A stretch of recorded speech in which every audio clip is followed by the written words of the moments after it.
Assalamualaikum warahmatullahi wabarakatuh. Perkenalkan, nama saya Aura Nazila. Saya dari Prodi Pendidikan Geografi FKIP Universitas Samudra Langsa. Pada kesempatan kali ini saya akan menjelaskan tentang penduduk dan kemiskinan. Masalah pokok dalam pembangunan Indonesia, penduduk dan kemiskinan. Penduduk. Masalah kependudukan yang dimaksud di sini adalah pertambahan jumlah penduduk yang sangat tinggi. Pertumbuhan ini akan menimbulkan masalah dan hambatan bagi upaya-upaya pembangunan yang dilakukan karena pertumbuhan penduduk yang tinggi tersebut menyebabkan cepatnya pertambahan jumlah tenaga kerja. Sedangkan kemampuan dalam menciptakan kesempatan kerja baru sangat terbatas.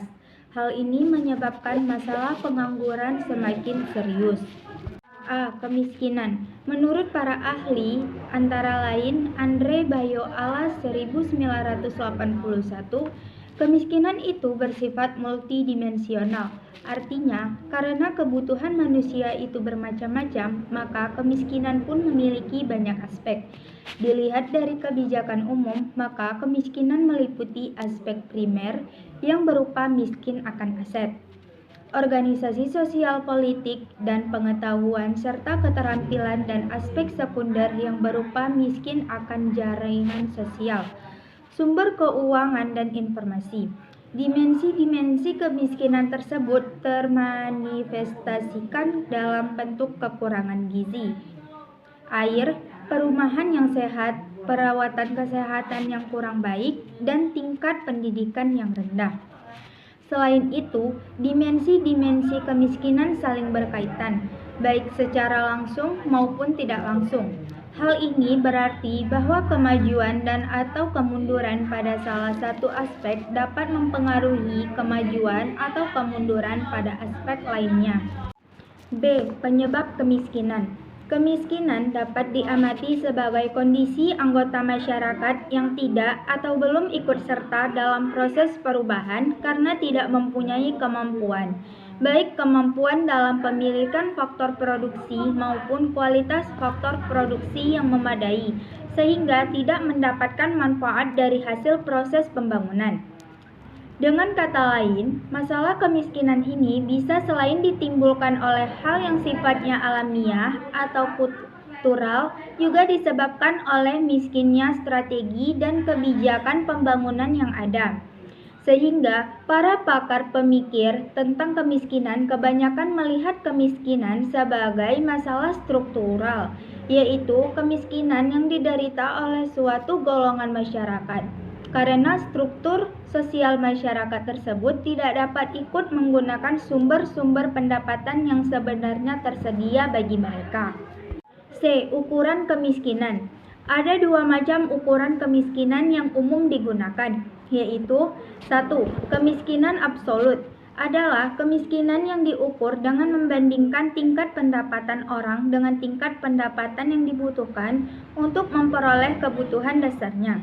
Konsep ini dimaksud untuk menentukan tingkat pendapatan minimum yang cukup untuk memenuhi kebutuhan fisik terhadap makanan, pakaian, dan perumahan untuk menjamin kelangsungan hidup.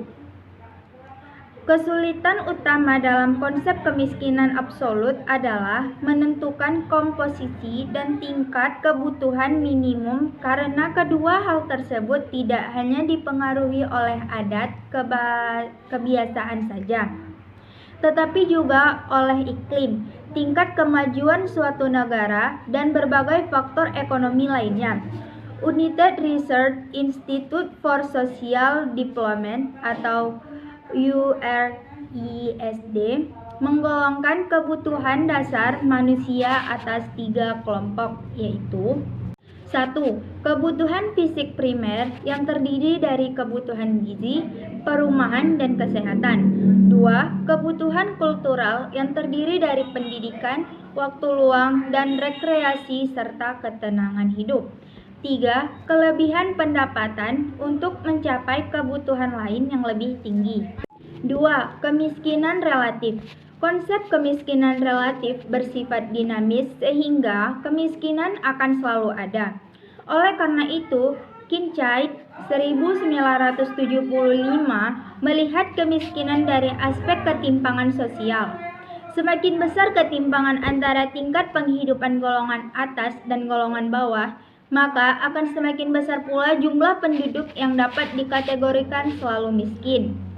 D. Indikator kemiskinan. Indikator kemiskinan ada bermacam-macam, yakni konsumsi beras per kapita per tahun, tingkat pendapatan, tingkat kecukupan gizi, kebutuhan fisik minimum atau KFM, dan tingkat kesejahteraan. Pada publikasi UN 1961 yang berjudul International Definition and Measurement of Levels of Living, An Interim Guide disarankan 9 komponen kesejahteraan, yaitu kesehatan, konsumsi makanan dan gizi, pendidikan, kesempatan kerja, perumahan, jaminan sosial, sandang, rekreasi, dan kebebasan. E. Strategi atau kebijakan dalam mengurangi kemiskinan. 1. Pembangunan pertanian. Sektor pertanian berperan penting dalam pembangunan ekonomi dan pengurangan kemiskinan di Indonesia. 2. Pembangunan sumber daya manusia dapat dengan perbaikan serta peningkatan akses terhadap konsumsi pelayanan sosial atau pendidikan, kesehatan, dan gizi.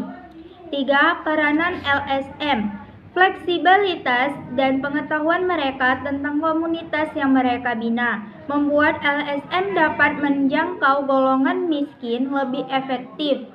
Keterlibatan LSM juga meningkatkan biaya finansial dan staf dalam mengimplementasikan program padat karya untuk mengurangi kemiskinan. Sekian video ini saya buat, lebih dan kurangnya saya mohon maaf. Assalamualaikum warahmatullahi wabarakatuh.